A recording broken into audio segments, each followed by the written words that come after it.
ង្វាយមកតើតនឹងការស្ទុំកាអីចឹងណាហើយដោយការស្ទុំអីវាអាចប្រើគ្រាប់ពូជអស់តិចតួចបាទเกษตรกรใช้เมล็ดพันธุ์ประมาณ180 กิโลกรัมต่อเฮกตาร์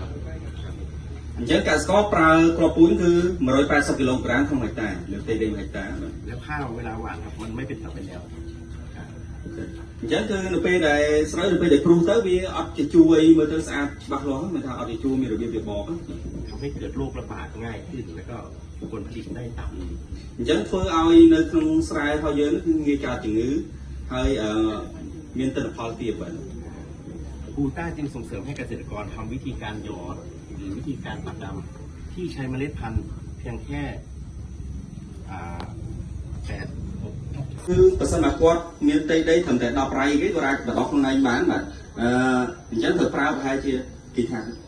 1,000 ถาด1000 ថាសបាទ1000 ថាសក្នុងករណីដែលគាត់មានដី10 ไรដូចដែលយើងឃើញមានថាយើងប្រើកម្លាំងបានតែត្រូវមានគ្នា10 នាក់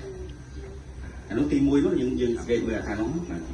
แต่ถ้ากลุ่มเกษตรกรเขาอยากจะเพาะขายหรือว่าเขามีพื้นที่เยอะๆนะครับก็เป็นเครื่องนี้ได้เลยนะเป็นเครื่องเพาะกล้าแบบกึ่งอัตโนมัตินะครับអញ្ចឹងបើសិនបើគាត់មានផ្ទៃដីធំយ៉ាងហ្នឹងឬក៏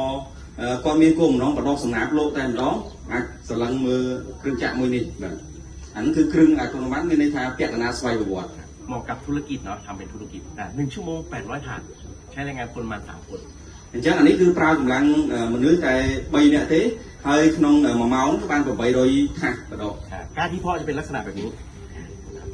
អញ្ចឹងអានេះគឺរូបរាងសំណាបដែលគេបដោះបាទនេះพร้อมปักดำละ13 วัน13 ថ្ងៃគឺយើងអាចយកទៅស្ទូងបាន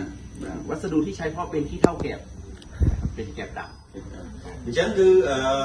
វត្ថុធាតុដើមក្នុងការបដោះគឺប្រើអង្ការខ្មៅបាទអង្ការដុត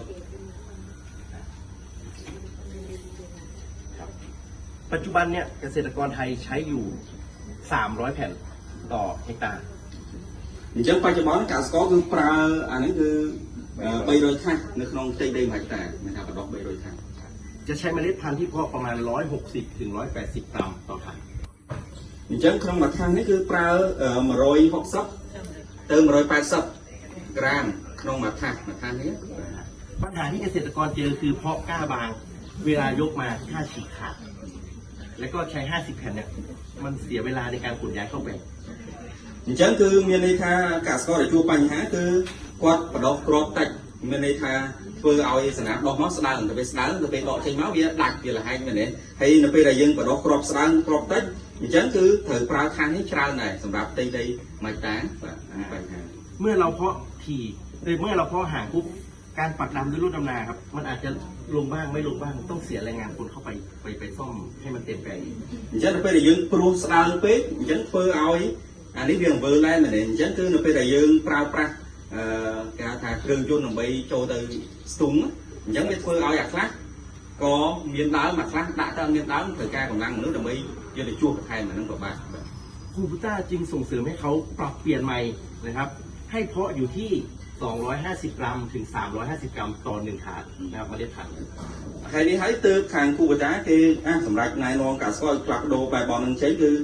យើងប្រើក្នុងមួយថាសនេះគឺ250 ទៅ 300 ក្រាមនៅក្នុងមួយថាសจากเดิมที่เกษตรกรเคยใช้แผ่นก้า50 แผ่นจะลดเหลือแค่